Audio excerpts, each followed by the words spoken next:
and 5အခန်း1မှာဆိုရင်အဲ့လိုသင်ခန်းစာ1မှာဆိုရင် grammar pattern လေးက9မျိုးရှိရပေါ့နော် pattern ပုံစံလေးက9ခုရှိပါတယ်အဲ့ဒါလေးကိုဤကဒီဗီဒီယိုလေးမှာရှင်းပြပေးပါမယ်အဲ့တော့ပထမတစ်ခုကကြတော့ noun 1ကတဲ့ noun 2 dash ဖြစ်တယ်တဲ့ noun 1ဒီ noun 2ဖြစ်တယ်တဲ့ဥပမာဆိုရင်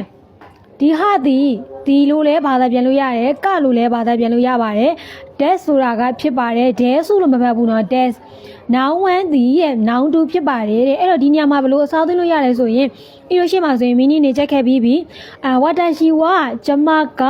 ကက်ဆက်တဲ့ကျောင်းသူဖြစ်ပါတယ်ဟုတ်ပြီနော်ချစ်ချီဝအဖေက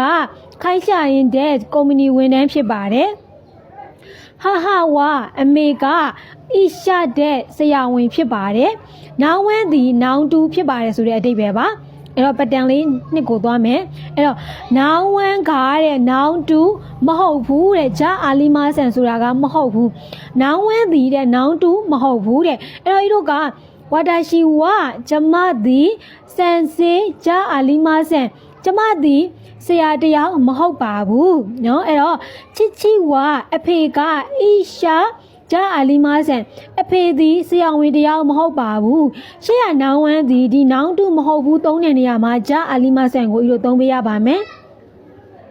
နံပါတ်3 pattern လေးရကြတော့ noun 1ဒီရဲ့ noun 2ဖြစ်ပါသလားတဲ့ဒီကဆိုတာလေးကဤလိုမေးခွန်းလေးပါကဆိုတာမေးခွန်းပါအဲ့တော့ကပါလာပြီဆိုကနေဒါဒီဤလိုမေးခွန်းပုံစံဆိုတာကိုသိရပါမယ် noun 1ဒီ noun 2ဖြစ်ပါသလားတဲ့ဥပမာဆိုရင်ချစ်ချီဝအဖေကအီရှာဒက်စ်ကအဖေကဆရာဝန်ဖြစ်ပါသလားဤလိုကဖြစ်တယ်ဆိုရင် hi အီရှာဒက်ဆရာဝန်ဖြစ်ပါတယ်ဒါမျိုးလေးဖြေပေးရမယ်ပေါ့နော်အဲ့တော့နောက်တစ်ခုကဟာဟာဝအမေက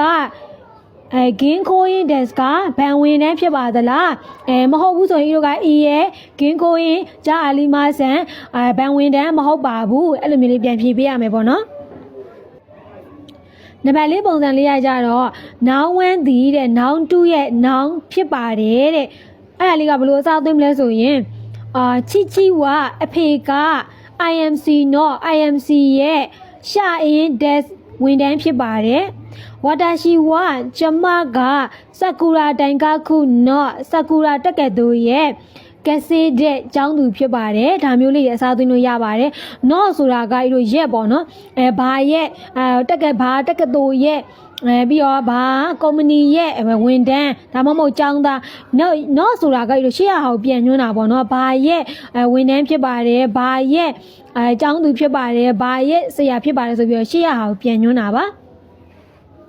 နံပါတ်5လေးရကြတော့ noun မို့ noun လဲပဲတဲ့ဒီမို့ဆိုတာကအဲ့လိုလဲပဲဆိုပြီးတော့အဓိပ္ပာယ်ရပါတယ်တူညီတဲ့မို့ဒီရဲ့အကြောင်းအရာနှစ်ခုတူညီတဲ့အခါတွေမှာသုံးပါတယ်ဥပမာဆိုရင်ချစ်ချီဝအဖေကတဲ့စန်စေးတဲ့အဖေကဆရာဖြစ်ပါတယ်တဲ့ဟာဒီနေရာမှာဝမသုံးတော့ဘူးသူဒီတူညီတဲ့ရှေ့ရလူလိုပဲသူလဲတူညီတယ်ဆိုတဲ့အကြောင်းပြောချင်တာဖြစ်တဲ့ဤတို့ဒီဟာနေရာမှာမိုးကိုသုံးပါမယ်ဟာမိုးစန်စေးတဲ့အမေလဲပဲဆရာမဖြစ်ပါတယ်တဲ့နော်ဒီလိုပုံစံလေးပါဥပမာဆိုရင်ဝါတာရှိဝကျမကကက်ဆေတဲ့ကျောင်းသူဖြစ်ပါတယ်တဲ့တိုမိုဒါချီမိုးဒီထဲမှာဒီမိနစ်နဲ့မှာတိုမိုဒါချီရတယ်မပါသေးဘူးပေါ့နော်တိုမိုဒါချီဆိုတာကတငယ်ချင်းကိုပြောတာတိုမိုဒါချီမိုးကက်ဆေတဲ့တငယ်ချင်းလည်းပဲကျောင်းသူဖြစ်ပါတယ်ဒါမျိုးပေါ့နော်မိုးဆိုတာကအကြောင်းအရာတွေတူညီတဲ့ခါဒီမှာသုံးပါတယ်ဒါကတော့သင်ခန်းစာ1ရဲ့ grammar pattern လေး5မျိုးပါနောက်ဗီဒီယိုမှာကြာရင်လမ်းရှုဗီဒီနဲ့ဒီမွန်းတိုင်းတွေကိုဆက်လက်ပြီးတင်ပေးပါမယ်နော်